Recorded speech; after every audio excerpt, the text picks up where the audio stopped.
here we are, as I mentioned, we are creating here blockchain powered charity donation tracking system. Okay, so using Hyperledger Fabric.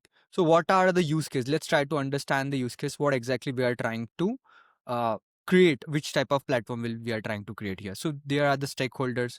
There will be the platform owner who will create the complete network that we called as platform organization. There will be the government body.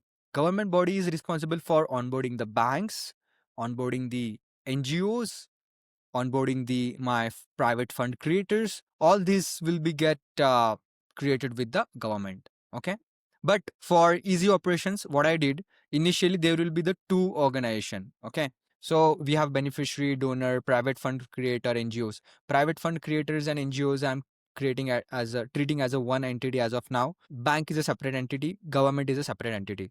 So this will get a better explanation if we look into this particular diagram.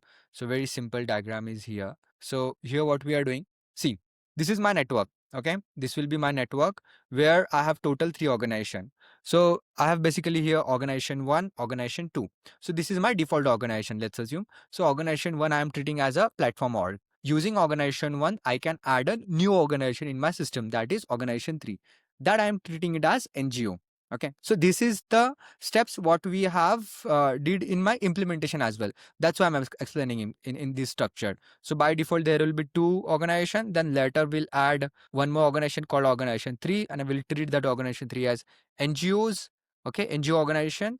Then NGO organization can add multiple NGOs in their organization. Okay, so this is a admin of organization, you can say, and they can add multiple NGOs. Cool. Then we have here organization two will be acting as my government. So we can call it as government body or government affiliated any independent body, which is important to onboard my bank. Using government can add their bank. Then why bank will come into the picture and where it is will be useful, that I'll explain later. But as of now, we have to understand there will be the bank for managing the funds and to make sure that all the operations with respect to money is happening in my ecosystem is regulated and compliant with the any government whatever we are trying to deal.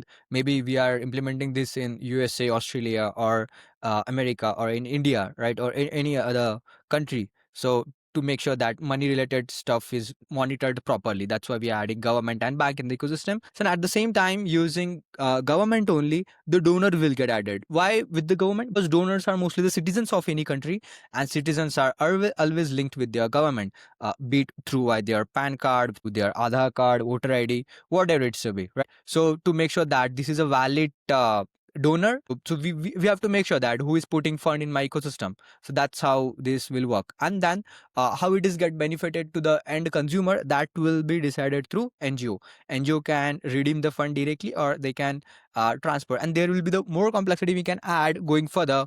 We can add the concept called vendors to buy the groceries or buy the assets from my another partner itself. So we can add another collaboration partners. We can add one more organization that is for future scope as a org 4, and we can call it as vendors, and vendors would be a separate organization. Then we can add multiple vendors, like the shopkeeper who sells the groceries, or some inventory partner who just provide the logistics or inventory for books, notebooks, or whatever, or for clothing partners, the one who sells the clothes only, or the another partner, the farmer who just sell the crops, maybe the grains or rice, right? This could be the another edge cases as a real implementation that we can do here as a futuristic goal. Cool. So here are some keynotes we need to know. So this is like something I considered while implementation of smart contract. All banks will get onboarded in bank organization. So it will get onboarded by the government, and then all NGOs and private funds will get onboarded through NGO organization, and with the NGO admin permissions, donor, beneficiaries, vendors, if we added, will get onboarded through government body, right? So that's how we consider this key point. And with this, for smart contract purpose, we have considered it as a ERC20 smart contract token for issuing the tokens, and then managing that tokens within the ecosystem. But here is a one quick keynote again.